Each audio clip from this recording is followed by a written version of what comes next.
A motivação, ela pode ser abordada de várias formas e ela é construída a partir de uma soma de fatores, ela é construída a partir de diversas ações, de diversos pensamentos e de diversas atitudes que tomamos ou não no nosso dia a dia. Hoje eu queria especificamente falar a respeito do porquê. Isso é um tema que um dos meus líderes favoritos da internet, o Simon Sinek, que inclusive eu recomendo muito o livro do Encontre o Seu Porquê. O Simon Sinek ele sempre aborda o porquê das coisas. Afinal, não temos como buscar propósito, buscar motivação, alegria, a vontade de fazer as coisas, se não soubermos por que estamos fazendo isso. E como eu disse, a motivação ela é construída a partir de diversos fatores, mas o mais essencial deles é o porquê.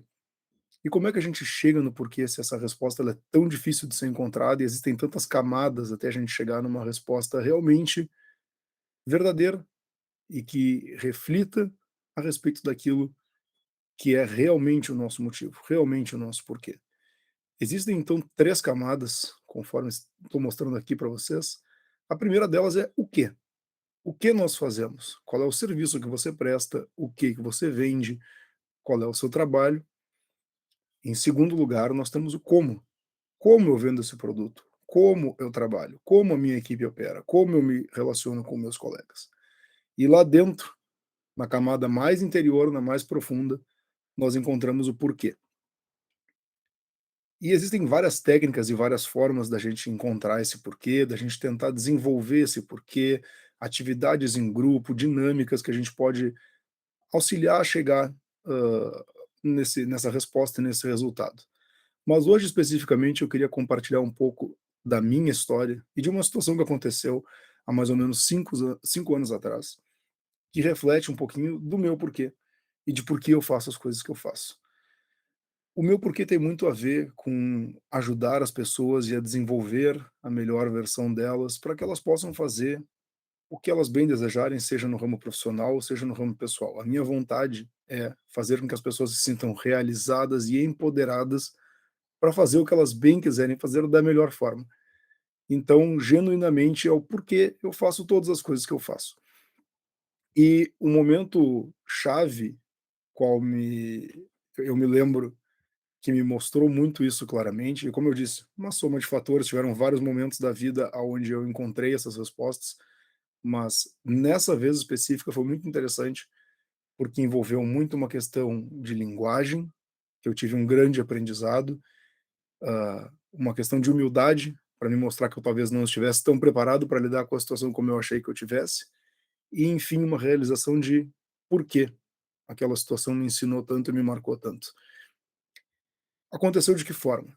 Tenho um histórico profissional no ramo da tecnologia, sempre trabalhei em empresas de informática, de tecnologia, de software, de produtos digitais e assim por diante.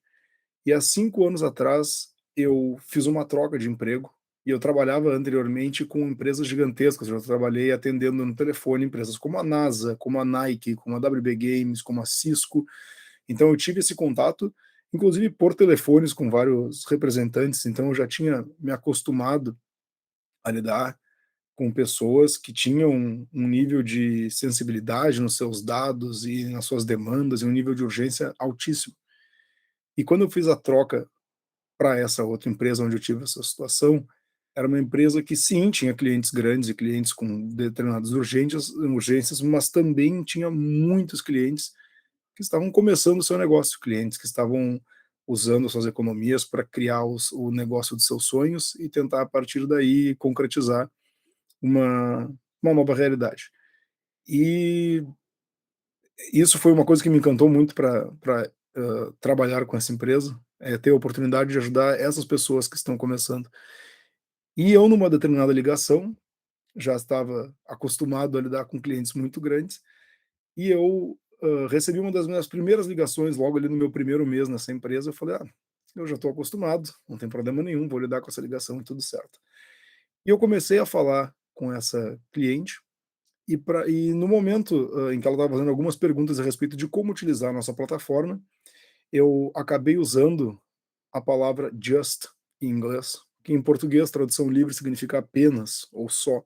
Então, basicamente o que eu disse para ela ao ela me fazer uma pergunta técnica foi: "Ah, como que eu utilizo essa determinada funcionalidade da ferramenta?". Ao que eu respondi: "Você apenas tem que fazer isso, é só você fazer isso, clicar nesse botão, ir por esse caminho".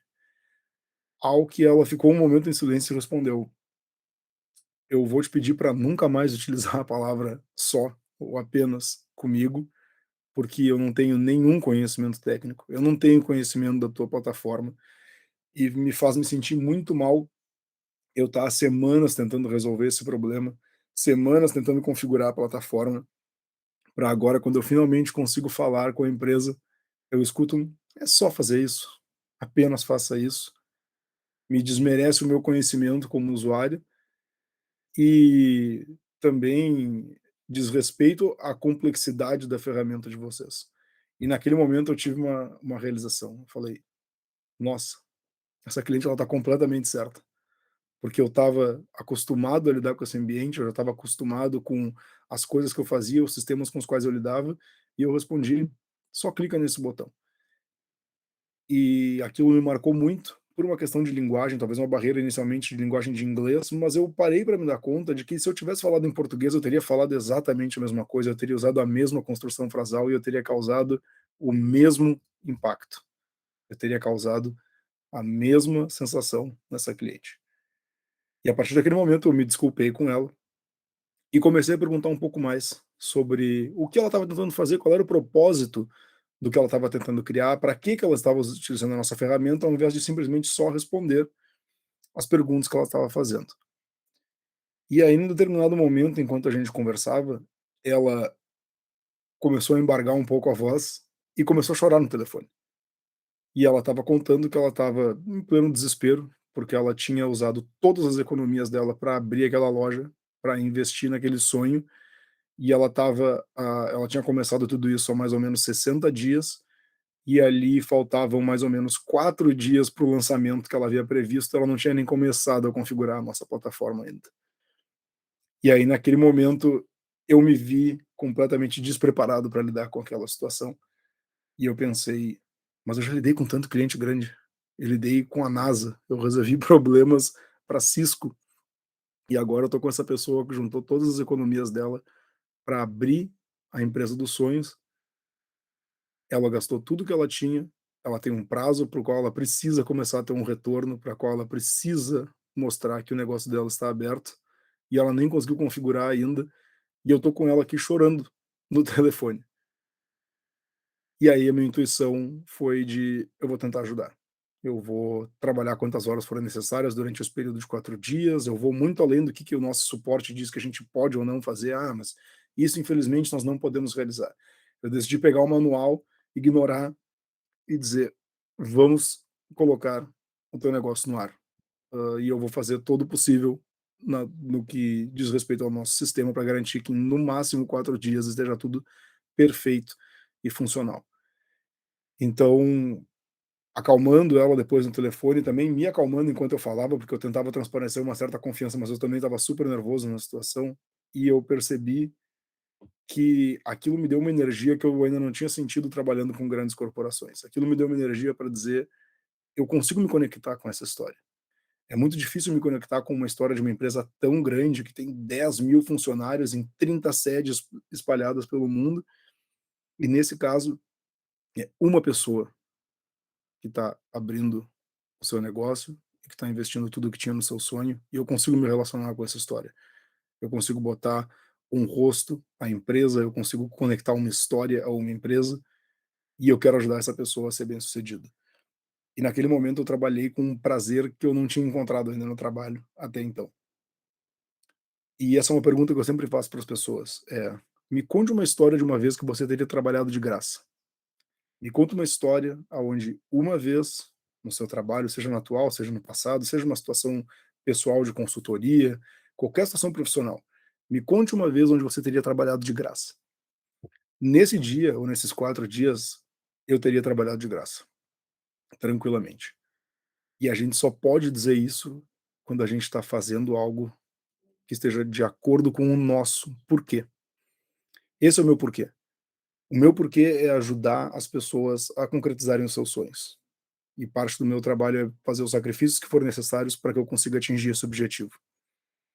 E naquele momento eu me conectei de forma muito clara com o meu porquê.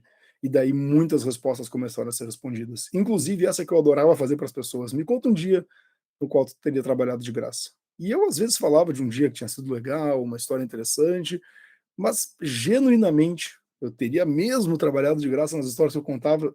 Não sei, na prática, se naquele dia tivesse acontecido. Dessa vez, com certeza, com a mais absoluta certeza, eu teria ajudado essa pessoa a atingir o objetivo dela e garantir que a loja dela estivesse funcionando. Então, quando a gente fala de motivação, pensem a respeito dessas histórias e dessas perguntas de qual teria sido um momento, um dia em que eu teria feito o que eu faço por amor e não por dinheiro. Essas são algumas das perguntas e alguns dos mecanismos que a gente pode utilizar inicialmente para tentar responder qual é o nosso porquê. Para fugir um pouco de uma autoajuda barata, de uma autoajuda sem real fundamento e genuinamente perguntar: "O que me motiva a fazer o que eu faço?". Esse é o nosso porquê. E existem várias formas de encontrá-lo. Novamente recomendo o Encontre o Seu Porquê do Simon Sinek, mas eu queria muito compartilhar essa história pessoal com vocês, para que possam entender como esses exemplos de encontrar o próprio porquê acontecem no dia a dia. E eu tenho certeza que vocês terão também as suas próprias histórias, diversas histórias onde vocês sentiram uma determinada alegria, uma sensação, uma motivação que não é rotineira, que não é usual e que foi um momento marcante para vocês. Conectem-se com essas experiências, se lembrem do que vocês sentiram, se lembrem como, o que levou vocês a sentir essas boas sensações e trabalhem sempre buscando atingir essa sensação novamente. Tra Procurem trabalhar com esse propósito, porque quando a gente trabalha com um porquê, a gente não precisa de nenhum outro truque, nenhuma outra forma de ir atrás da nossa motivação, de ir atrás do nosso propósito. Quando a gente trabalha alinhado com o nosso porquê, automaticamente a gente trabalha motivado. E ninguém mais pode nos motivar, além de nós mesmos. Eu não posso motivar vocês, o chefe de vocês não pode motivar vocês, o ídolo de vocês não pode motivar vocês. Podem todas essas pessoas que eu citei facilitarem gatilhos para as suas próprias motivações, para os seus próprios porquês, mas o porquê é de vocês. Conectem-se com eles.